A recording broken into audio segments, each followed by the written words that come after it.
everybody. It's Pandora Astrology. I'm Jamie Kale Miller here in Albany, California, and with me is Natha. Hi, I'm Natha Campanella, and I'm in Boulder, Colorado. And Julia.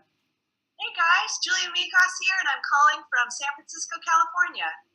It's June of 2019, and we have our full moon in Sagittarius that we always have in June because the sun is traveling along the sign of Gemini, and therefore when the moon is full and opposed the sun in the sky, it will appear in Sagittarius.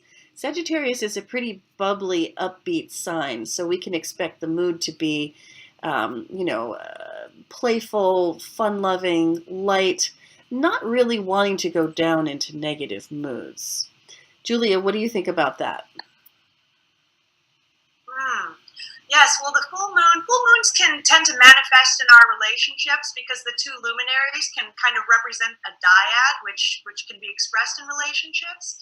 So I think that enthusiasm and idealism are definitely going to be the emotional hallmarks of this month, and also a sense of adventure too. It's widely conjoined Jupiter and Sagittarius, very wide, but that definitely adds a little bit of emphasis to it as well. Natha, what do you think? Yeah, I think that with the Sagittarius Gemini, that both of those signs are particularly interested in opinions, information.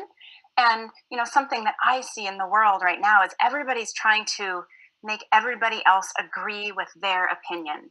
My way is the right way, and unless you agree, then you're wrong. And I would say to look at some of those dynamics in your own life during this full moon time and see how they show up, especially, like Julia said, within your relationships. Because, our personal truth is, of course, it's our personal truth, but it's also very opinion-oriented.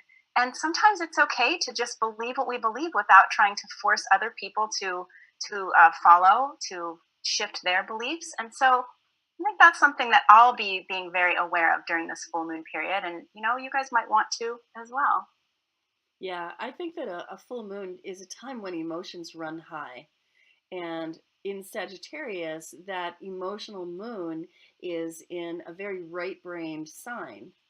And then the sun, which is a little bit more, self-centered, shall we say, is in Gemini, which is a more intellectual sign, being air. And there the two of them are duking it out. I think we can expect some argument going on between the side of us that would think, in a more right-brained, analogical way versus the more linear, logical side of us. Another way I like to think about these two signs is that they represent different aspects of our voice. Gemini is our small voice that we use in everyday communications. It's meant to be a conversation, a back and forth, not just speaking, but also listening. Whereas Sagittarius represents our big voice, the voice that we would use from the podium, perhaps, a more broadcasting voice. So Sagittarius can get a little bit shouty at times, whereas Gemini sometimes whispers. And so, part of this opposition is which voice is your voice this month? Are you trying to figure out what is your big voice message that you need to broadcast to the world? And are you listening to yourself if you're broadcasting a big voice message? And if you're more into the small voice message and the conversation and the back and forth, are you actually speaking loud enough? It's all about the balancing act when it comes to a full moon and the opposition that it's built on.